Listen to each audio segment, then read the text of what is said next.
I bet you Teresa's going to demand her cat back. She doesn't like her cat. Doesn't like the fact it poops in the hall. I think it poops in the hall because it misses its master, her mother, who loved her, let her sleep with her, sat in her chair, was loved by her mother. I think she poops down the hall because she didn't like Teresa.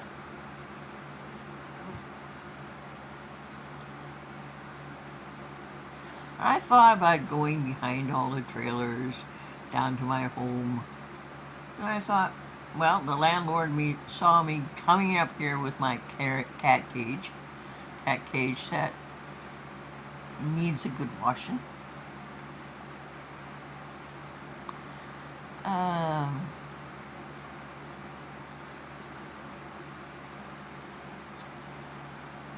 so I thought, landlord might as well see me go back with the cat cage with a cat in it.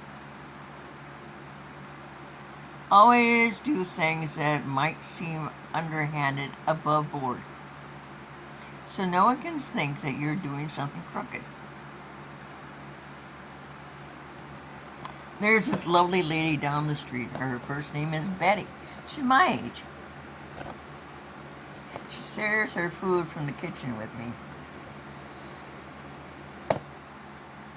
There's nothing, no place I like better than in someone's home than their kitchen.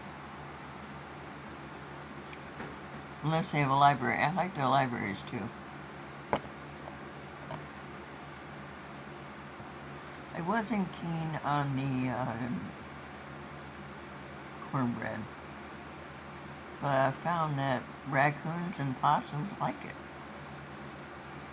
Win-win. The other day she had just made spaghetti with meatballs. And when I came out on my deck after I had a nap, there was a bag of peanut butter cookies and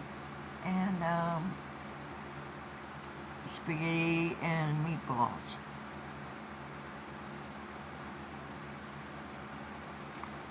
I told her that I just love when she shares in her kitchen.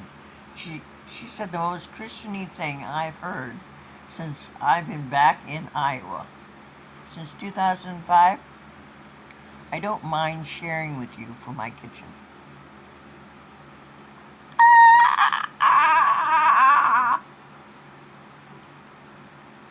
Her husband even looked at my car.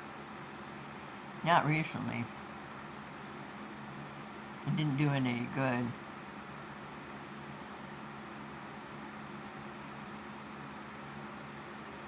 Turned over last week, won't turn over now. I looked up electrical problems. There's a lovely man on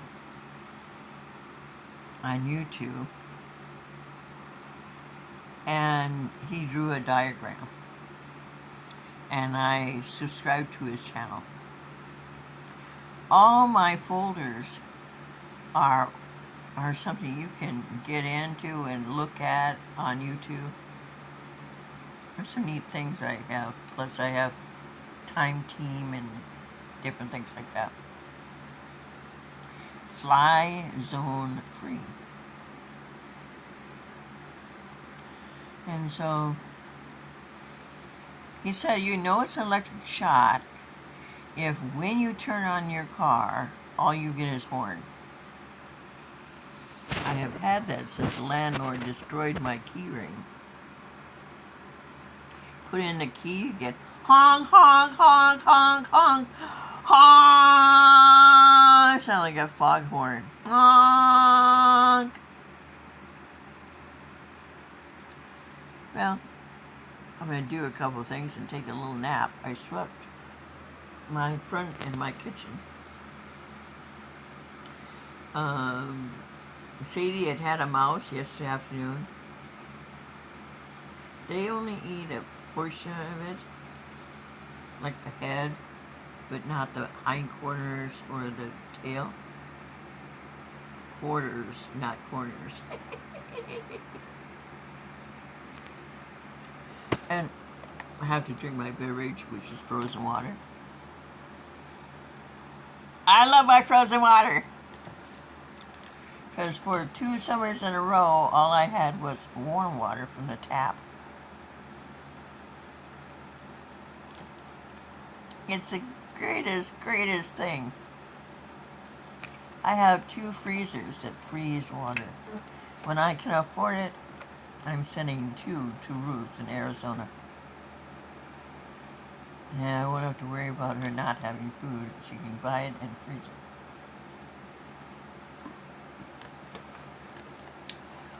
Like Barney Fife would say, that sounds kind of good. Mm-mm-mm-mm-mm. And it's going to be another hot day. I have 3 fans going.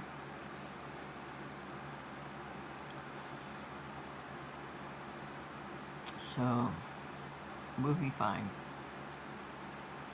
I told Teresa, I said, you're welcome to come and see her anytime you want. She is your cat.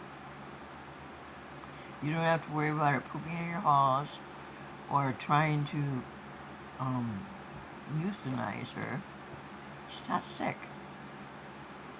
She has a right to live out her life.